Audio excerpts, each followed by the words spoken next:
जय महाराष्ट्र मित्रांनो, स्वागत आहे आपल्या यूट्यूब चॅनलवरती। तर मित्रांनो, भरपूर जण पोलीस भरतीला सुरुवात करतात, त्यांना लेखीचं नियोजन कळत नाही। ग्राउंडला भले ते 40-50 मार्क घेतात, पण त्यांचं लेखीचं नियोजन हुकतं। त्यामुळे आपण लेखीचा कसा अभ्यास करायचा, पोलीस भरतीचा एकदम मस्तपैकी एक वेळापत्रक बनवलेलं आहे मित्रांनो। आणि अभ्यास कसा करायचा हे पण मी तुम्हाला सांगतो मित्रांनो। त्यामुळे मित्रांनो, पहिल्यांदा काय करायचं आहे, तुमचं सगळे विषयांचे लेखीचे क्लास झाले आहेत का? त्याच्यामध्ये गणित, बुद्धिमत्ता, मराठी व्याकरण, जीके, जीएस हे सगळे विषय येतात। पण आपल्याला मराठी व्याकरण आणि गणित, बुद्धिमत्ता ह्याच्यासाठी क्लास असणे महत्त्वाचं असतं। तुम्ही किती रट्टा मारला काय केलं तर ते का आपल्याला पाठ करायचं नाही आहे। त्यामुळे व्यवस्थित सूत्र पाहिजे, एकदम सोप्या पद्धतीने कसं सोडायचं गणित आणि बुद्धिमत्ता, त्यासाठी चांगले क्लास लावायचे। मग ते तुम्ही ऑफलाईन लावले काय आणि ऑनलाईन लावले काय ते खूप महत्त्वाचं ठरतं। आता ऑफलाईन जर तुम्ही क्लास लावले तर समोर तुम्हाला शिक्षक शिकवत असेल तर त्यांना तुम्हाला अडचणी तुमच्या विचारतात, सर हे असं कसं, हे असं या त्या। पण तुम्ही जर ऑनलाईन लावले तर तुम्हाला ते समजणार नाही नवीन विद्यार्थ्यांना। जुन्या विद्यार्थ्यांचं काय नाही, त्यांचं ऑलरेडी एखादी बॅच झाली असेल ऑफलाईन तर काय हरकत नाही। पण ऑनलाईन जे नवीन विद्यार्थी जे क्लास घेतात त्यांना काही समजत नाही, नुसतं आपलं ऑनलाईन क्लास करतोय, ऑनलाईन क्लास करतोय, आजच काय ते करतोय म्हणजे करतोय, काय करतोय, पोलीस भरती करतोय। 12 झाला काय करायचं, पोलीस भरती करायची। अरे पण त्याची पण काहीतरी स्ट्रॅटेजी आहे ना, कसं करायचं काय करायचं। तुम्ही क्लास करत नाही काय नाही, एखादी लायब्ररी जॉईन करता, नुसतं वाचन, नुसते गोकणपट्टी, आणि पेपर घेतलं 100पैकी 50 बी मार्क नाही, समजलं का? गोळ्यावरून कुठंतरी 40-45 मार्क पडतात। त्यामुळे तुम्ही पहिल्यांदा क्लास लावणे खूप आवश्यक आहे। आणि दुसरी महत्त्वाची गोष्ट म्हणजे तुम्ही 100 मार्काचा पेपर आपला स्वतःचा घेतला पाहिजे। हे फक्त लेखीचं नियोजन सांगतो मित्रांनो, ग्राउंडचं काही सांगणार नाही। तुम्ही 100 मार्काचा पेपर सोडवला पाहिजे। आपल्याला किती मार्क पडतात, समजा तुमचा पूर्ण अभ्यास झालेला आहे, तुम्ही सेल्फ स्टडी करता, क्लास वगैरे सगळे झालेले आहे, पण तुम्ही जर 100 मार्काचा पेपर सोडाल, तुम्हाला 65-70 मार्क पडले, आणि आपल्या त्या 65-70% मार्कामधले आपल्याला किती गणिताला मार्क येतात, किती मराठीला मार्क येतात, किती जीके जीएसला मार्क येतात, आपले मार्क किती हातातून जातात हे पण आपल्याला बघायचं आहे। म्हणजे कसं आपल्याला त्या दृष्टीने आपल्याला तो अभ्यास वाढवायचा आहे, समजलं मित्रांनो। आणि तुमचा समजा तुम्ही क्लास वगैरे केले तर तुम्ही टॉपिक वाईज आणि तुमची एक्झाम झाल्या पाहिजे। समजा मराठी व्याकरण झालं, मराठी व्याकरणचं तुम्हाला क्रियापद, सर्वनाम, विशेषण, क्रियाविशेष हे झालं, ह्याच्यावर तुम्ही टॉपिक टेस्ट सोडवले पाहिजे। म्हणजे आपला प्रत्येक एक टॉपिक आपला क्लिअर झाला पाहिजे, कारण की मराठी व्याकरण हा असा विषय की त्याला क्लास करावे लागतातच, आणि ते काय आपलं पाठ करून होणार नाही। तर मग एकदा क्लास केले, कोणीतरी शिकवलं कोणत्या शिक्षकांनी, तर तुमचा तो मराठी व्याकरण बेस पक्का होणार। कारण कसं असतं माहिती आहे का, प्रत्येक जिल्ह्याला आहे ना, एक 25 मार्काला मराठी व्याकरण, 25 मार्काला बुद्धिमत्ता, 25 मार्काला गणित आणि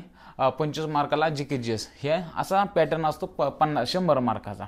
मग तो आपल्याला फॉलो करावा लागतो। समजा तुम्हाला तुमच्या स्पेशल एखाद्या जिल्ह्यामध्ये फॉर्म भरायचा, समजा तुम्हाला, आता मी पुणे सिटी पोलीस आहे, तुम्हाला पुणे सिटीमध्ये फॉर्म भरायचा आहे, पण पुणे सिटीमध्ये हाच पॅटर्न आहे, समजला का? 25 मार्काला मराठी व्याकरण विचारलं जातं, 50 मार्काला गणित, बुद्धिमत्ता आणि 25 मार्काला जीके जीएस विचारलं जातं, आणि ह्या पॅटर्ननुसार प्रत्येकजण अभ्यास करता। पण आता तुम्हाला पुणे सिटीला नाही, तुम्हाला नागपूरला फॉर्म भरायचा आहे, तर मित्रांनो तुम्ही काय करायचं, इथून मागं 10 वर्ष नागपूर सिटीच्या, नागपूर ग्रामीणच्या प्रश्नपत्रिका कशा होत्या, त्यांचा पॅटर्न कसा होता, प्रश्न कसे विचारले होते, हे अभ्यास करणं खूप महत्त्वाचं आहे। नाही तर तुम्ही फक्त अभ्यास करताय पण तुम्हाला पॅटर्न माहीत नाही, बाबा तिथं कसले प्रश्न विचारतात। मागच्या वेळेस ते एसपी होते, समजा एसपी नवीन आले, सीपी नवीन आले, ते त्यांच्या जागी दुसरीकडे होते, दुसऱ्या जिल्ह्याला, त्यांनी तिथं पेपर कसा काढला होता, हे सगळं मॅनेजमेंट करावं लागतं मित्रांनो। नुसतंच अभ्यास करणं म्हणजे पोलीस होईल असं नाही, तो अभ्यास पण असणं खूप महत्त्वाचं आहे। आणि भरपूर जण पोलीस भरतीला सुरुवात करतात तर त्यांना ना पहिल्यापासून लक्षात राहत नाही। आता कसं आपण 11वी-12वीपर्यंत आपण काय टॉपरच असलेलं असतं असं नाही, आपण काठावर पास झालेलेच पोरं पोलीस भरतीकडे वळतात। पण तुम्हाला कसं इतिहास कळत नाही, भूगोल कळत नाही, सणावळ्या लक्षात राहत नाही, काहीच कळत नाही, काय करायचं मित्रांनो, नुसतं वाचायचं, नुसतं वाचून काढायचं। हे काय कसं ही जुनी ट्रिक आहे, सगळेच वापरतात, मला पण काय जमत नव्हतं, मी पण फक्त वाचून काढायचो। त्याच्यानंतर कसं हळूहळू लक्षात राहायला सुरुवात होते। आता तुम्ही काही एकदाच घेतलं पाठ करसाल असं नाही, आपल्याला लई पुस्तकं वाचायचं, आपला पॅटर्न लई मोठा आहे, कारण की एवढं अभ्यास करायचं म्हणजे की सोपं नाही, आपल्याला वाचन पाहिजे। आपलं वाचन नाही केलं ना आपल्या लक्षात राहणार नाही, वाचत राहायचं, आपोआप आपल्या या गोष्टी लक्षात राहतील मित्रांनो। पोलीस भरती म्हणजे अभ्यासक्रम मोठा आहे, जेवढं वाचल तेवढं आपल्याला कमीच पडणार आहे। आणि प्रत्येकाला ना असं काही जणांना गणित अवघड जातं, काही जणांना बुद्धिमत्ता अवघड जातं, काही ना मराठी व्याकरण जातं, काही ना जीके जातं, आणि काय काय बधीर असतात त्यांच्या डोक्यातच काही घुसत नाही, त्यांना काहीच येत नाही. ते नुसते पोलीस भरती म्हणून उगाच टाइमपास करता येतात, इकडं तिकडं मित्र बघतात आणि 2-3 टाळगे सोबत घेतात, एक कुठं कामाला जाते आणि टाइमपास करते, भोगलत फिरते, ग्राउंडवरती येते, आणि नंतर म्हणतात आम्हाला पोलीस व्हायचं, कुठं काम करते आणि काय बॉक्सिंग फिक्सिंग करते.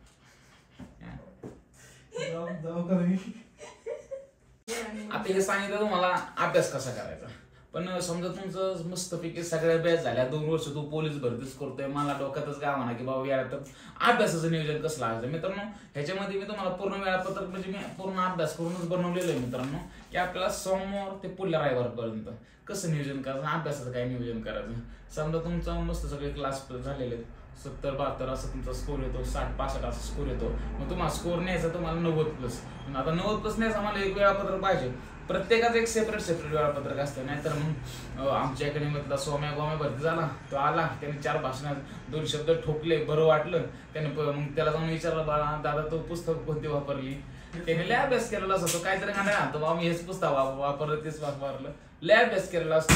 मग तुम्ही त्याला विचारता बाबा तू वेळापत्रक कसं, ते कसं अभ्यास करून स्वतःच एक सेपरेट वेळापत्रक तयार होत असं मित्रांनो, की मला ह्या पद्धतीने टाइमाचं मॅनेजमेंट करायचंय, माझा टाइम काय मला पुढे घालवायचा आहे. त्यामुळे सोमवार ते रविवारपर्यंत मित्रांनो मी सांगतो की समजा सोमवार आहे तुमच्या सगळ्या बॅच झाले, सोमवारी आपल्याला मराठी व्याकरण घ्यायचंय, मराठी व्याकरण तुमच्या बॅच झालेलं आहे, सगळं व्यवस्थित समजतं, फक्त थोडे कन्फ्युजनमुळे तुमचे मार्क जातात. तर तुम्हाला कन्फ्युजनमुळे मार्क जातात, त्यामुळे मराठी व्याकरण आपलं सकाळी समजा सकाळी ग्राउंड वगैरे झालं आणि तुम्ही सकाळी अभ्यासाला बसला 10 वाजता, 10 ते 2 वाजेपर्यंत 4 वाजेपर्यंत आपला संपूर्ण अभ्यास होतो मराठी व्याकरण वाचून, समजलं का. आणि त्याच्यानंतर त्या मराठी व्याकरणचे तुमच्याकडे प्रश्न असतील, मागचे प्रिव्हियस इयरचे क्वेश्चन असेल ते पण त्यासोबत वाचायचे. आणि त्याच्यानंतर संध्याकाळी काय करायचं तुम्हाला, गणित आणि बुद्धिमत्ता, गणिताचे 3 टॉपिक घ्यायचे आणि बुद्धिमत्तेचे 3 टॉपिक घ्यायचे, असे 3 टॉपिक घ्यायचे आपले गणिताची बुद्धिमत्ता, जेणेकरून सगळ्याच गोष्टी क्लिअर होतील.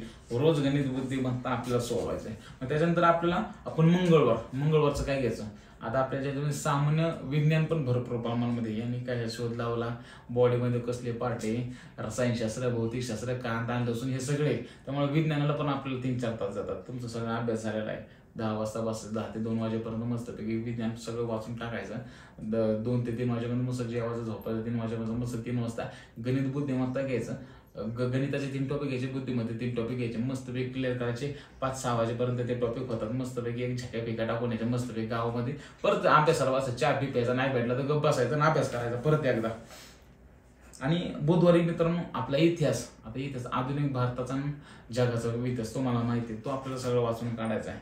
तो झाल्यानंतर तो 2 वाजेपर्यंत झाला, सेम शेड्यूल. परत तुम्हाला 3 वाजता तुम्ही गणिताचे 3 टॉपिक घेतले, बुद्धिमत्तेचे 3 टॉपिक घेतले, झाले क्लिअर, आजचा दिवस संपला.